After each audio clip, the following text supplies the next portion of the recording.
Thank you so much Ayush. एक minute.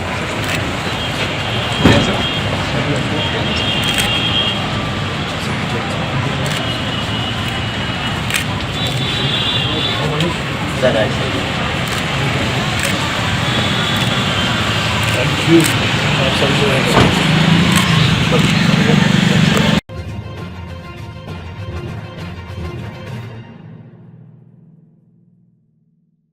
नमस्कार, मैं आपके साथ अंजना और आप देख रहे हैं बुलेट रिपोर्टर। आइए बढ़ते हैं आज की बड़ी खबर की ओर।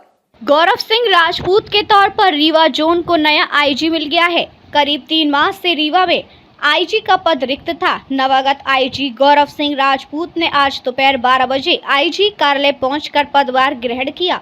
नवागत आईजी राजपूत 2004 बैच के आईपीएस अधिकारी हैं और तेज तर्रार अधिकारी के तौर पर वे जाने जाती हैं। रीवा आईजी का पदभार संभालते ही मीडिया से चर्चा के दौरान गौरव सिंह राजपूत ने कहा कि उनके काम करने की 2 प्राथमिकताएं हैं और 5 लक्ष्य। उन्होंने कहा कि अपराधों का पता साझी करना और उनका अनुसंधान करना एवं कानून व्यवस्था बनाए रखना प्राथमिकता में होगा। उन्होंने कहा कि उनका पहला लक्ष्य है महिलाओं और नाबालिगों के खिलाफ अपराधों की रोकथाम, दूसरा नशे की रोकथाम और उनके पीछे खड़े नकाबपोश लोगों का पर्दाफाश, तीसरा ट्रैफिक व्यवस्था, चौथा साइबर अपराध और 5वां दलितों पर हो रहे अपराध पर लगाम लगाना व अंतिम छोर के आदमी को न्याय देना। बुलेट रिपोर्टर के लिए ब्यूरो रिपोर्ट, रीवा, मध्य प्रदेश।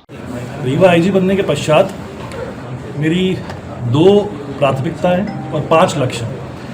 2 प्राथमिकताओं में से सबसे महत्वपूर्ण जो है वो है prevention and detection of crime, यानी कि अपराधों का पतासाजी करना और उनका अनुसंधान करना। और दूसरी है maintenance of law and order, यानी जो कानून व्यवस्था है उसको न सिर्फ माकूल रखना बल्कि उसको और सुदृढ़ करना। 5 जो लक्ष्य हैं उनमें सबसे महत्वपूर्ण है जो महिलाओं और नाबालिगों के प्रति अपराध हो रहे हैं उनकी रोकथाम करना। नंबर 2, जो नशाखोरी बढ़ रही है, जो कोरेक्स और बाकी सब फेंसिडिल वगैरह सप्लाई किए जा रहे हैं, उनकी पीछे जो नकाबपोश है उनका पर्दाफाश करना। ट्रैफिक व्यवस्था तीसरा सबसे महत्वपूर्ण लक्ष्य, क्योंकि नेशनल हाईवे यहाँ से निकलता है, काफ़ी सारे एक्सीडेंट्स होते हैं, उस पर हम कितनी बेहतर तरीके से काम कर सकते हैं ये सभी पुलिस अधीक्षकों के साथ एक बार बैठक के पश्चात उसको क्लियर करेंगे।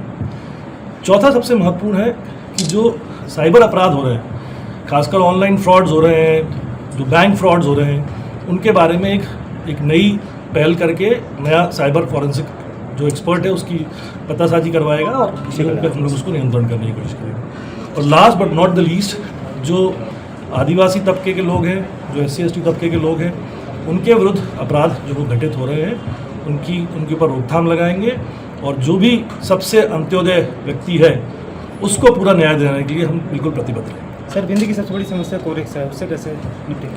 अभी आया हूँ, पहले पता करूँगा कि कहाँ से सप्लाई हो रही है, जहाँ रीवा ही नहीं बाकी अन्य जगहों पर भी कहाँ से कोरेक्स आ रही है, और इसके पीछे एक लक्ष्य बना के काम करेंगे और जो नकाबपोश है उनका पर्दाफाश करेंगे। सर, सिविल लाइन थाना क्षेत्र के करीब 100-200 मीटर दूर कई सालों से कोरेक्स की बिक्री हो रही है, वहाँ पे आज तक लगाम नहीं लगा पाए। ठीक है, मैं पहली बार आया हूँ, अब देखते हैं। सर, आपने कहा कि आदिवासियों के जो भी अंत्योदय है उस पर उनके घटित जो हो रही है, तो अभी जो मऊगन में घटना घटी है वो आदिवासियों द्वारा की गई है, ऐसे पर आपका क्या कार्यप्रणाली क्या? देखिए, कानून सबके लिए जो है वो सम रहता है, so we are neutral as far as anybody is concern. लेकिन हमारी प्राथमिकता हमने बताई है, क्योंकि हम लोग हमेशा संवेदनशील पुलिसिंग की तरफ भी रहते हैं। तो जो बच्चे हैं, जो नाबालिग हैं, जो आदिवासी तबके के लोग हैं, उनके प्रति हम संयमशील रहें, उनके प्रति हम संवेदनशील रहें, ये मेरी आकांक्षा है। सर, कुछ माहों से गन शॉट के मामले विंध्य में बढ़े हैं, खासकर रीवा की अगर बात की जाए तो गन कहाँ से आ रही है और विदाउट लाइसेंस वाले इस तरह के मामले सामने आए हैं। ठीक है, इसके बारे में आपने मुझे संज्ञान में लाया है, इसके बारे में प्राथमिकता के तौर पर कार्रवाई करेंगे। सर, रीवा में ट्रैफिक भी सबसे बड़ी समस्या है। मैंने आपको पहले ही बताया, ट्रैफिक जो है उसको सुधारने के लिए पुलिस अधीक्षकों के साथ एक बार बैठक लेंगे और देखेंगे किस तरह से उसमें कुछ नया नवाचार करके किस तरह से ट्रैफिक व्यवस्था को और सुचारू रूप से सुदृढ़ किया जा सकता है। आपने सड़क दुर्घटनाओं की बात की है, तो सुहागपुर में आए दिन एक्सीडेंट होते हैं और कई बार बैठ के हो चुके हैं, दूर से लोग मतलब PWD और डिपार्टमेंट के लोग बैठक कर चुके हैं, लेकिन ये जो मामला है केवल बैठक तक ही सीमित रहता है। आप इसको कैसे सॉल्व करेंगे, क्योंकि आए दिन वहाँ एक्सीडेंट होते हैं? हमने कहा कि हम सिर्फ बैठक तक सीमित नहीं रहेंगे, हम नवाचार करेंगे। जिस भी क्षेत्र में नवाचार की आवश्यकता है उस क्षेत्र में नवाचार करेंगे।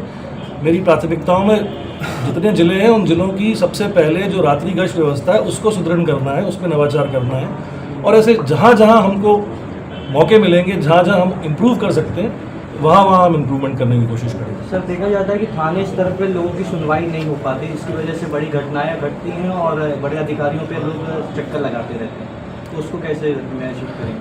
थाने स्तर पर सुनवाई ना होने के बारे में मैं बिल्कुल स्ट्रिक्ट हूँ कि अगर मुझे ये पता चला कि थाना प्रभारी ने जानबूझकर लापरवाही पूर्वक अगर सुनवाई नहीं करी है या किसी अन्य तरीके से उसने पुलिस की गरिमा को गिराने की कोशिश करी, तो फिर वो थाना प्रभारी नहीं रहेगा।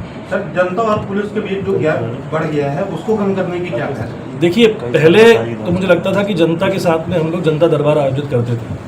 मुझे नहीं पता कि वो प्रथा अभी रीवा जोन में किन किन क्षेत्रों में, किन किन जिलों में लागू है, लेकिन हम कोशिश ये करेंगे कि एक बार नहीं तो जो इम्पोर्टेंट दिन होते हैं मंगलवार के, वहाँ जन सुनवाई पुलिस अधीक्षकों के द्वारा अगर शुरू की जाती है तो उससे काफ़ी हद तक अच्छे रिजल्ट्स मिले हैं।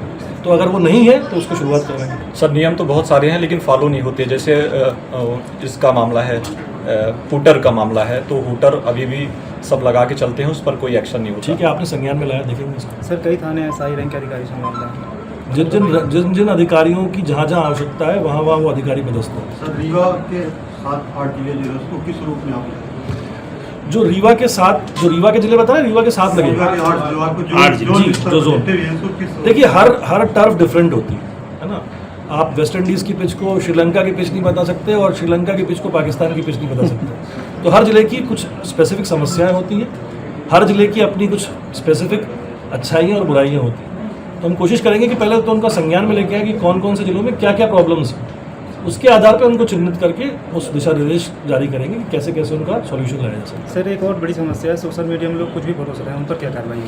सोशल मीडिया के लिए अभी तो कोई गाइडलाइन सेंट्रल गवर्नमेंट की तरफ से नहीं आई है, लेकिन जहाँ भी सोशल मीडिया की तरफ से किसी व्यक्ति ने कानून व्यवस्था बिगाड़ने की अगर कोशिश करे तो फिर हम बहुत सख्त एक्शन लेंगे। कटनी में बड़ा अनुभव रहा है, उसका यहाँ लाभ मिलेगा रीवा वासियों को? सिर्फ कटनी का नहीं, बाकी 5 जिलों का भी मिलेगा। नाबालिग बच्चे सर ज़्यादा अपराध में जा रहे हैं रीवा में। नाबालिग, क्योंकि मैंने आपसे कहा कि वो प्राथमिकता है। महिलाओं और बच्चों के जो अपराध हो रहे हैं, जो घटित हो रहे हैं, उनकी वो तो प्राथमिकता ही। सर, बीच में शुरू हुआ था पुलिस कर्मियों को अवकाश देने का, पूरी तरह से बंद है, करीब 1.5 साल। देखिए, पुलिस में काम कर रहे हैं। पुलिस अधिकारियों को अवकाश देने की आकांक्षा तो हमेशा पुलिस मुख्यालय की रही है, पर आपको यह भी समझना पड़ेगा कि एक तरफ हमारे पास बल की कमी भी है, तो हमें कम बल के अनुसार ही पूरी 24/7 पुलिसिंग करनी है। अभी 7000 पुलिसकर्मी भर्ती हो रहे हैं। मुझे लगता है कि काफ़ी हद तक रीवा की जो पुलिसिंग की कमी, बल की कमी की जो समस्या है, वो निराकरण हो पाएगा। Thank you so much Rajesh.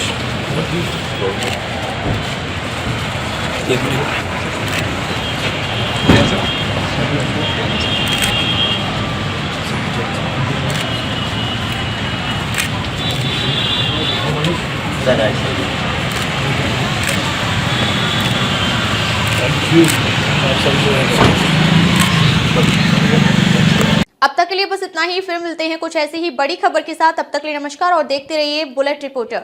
अगर आपको वीडियो पसंद आई हो तो लाइक करें व शेयर करें। ऐसे लेटेस्ट अपडेट पाने के लिए बेल आइकन प्रेस करना ना भूलें। अगर आप हमें फेसबुक या फिर इंस्टा के माध्यम से देख रहे हैं तो हमारे पेज को फॉलो जरूर करें। धन्यवाद।